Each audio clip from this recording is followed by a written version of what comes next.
બોડેલી લાઈવમાં આપનું સ્વાગત છે।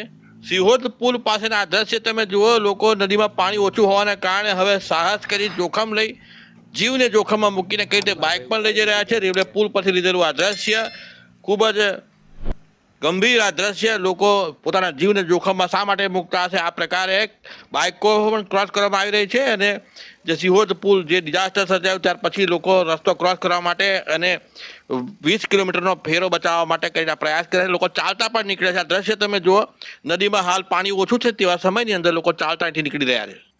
છોટાઉદેપુરમાં રસ્તાઓની કનેક્ટિવિટી બ્રિજીસ નબળા હોવાને કારણે અત્યારે ખૂબ જ નબળી પડી ગઈ છે। ત્યારે આ અવસ્થા વચ્ચે પણ સિહોરનો જે જૂની વાત છે તો પાછી અકબંધ જ છે અને આ રસ્તા પરથી લોકો પગપાળા પણ નદી ક્રોસ કરી રહ્યા છે જીવને જોખમમાં મૂકીને। એ પણ ખૂબ ગંભીર બાબત છે। તમે જુઓ કે જે લોકો નદીને ક્રોસ કરવા પ્રયાસ કરી રહ્યા છે।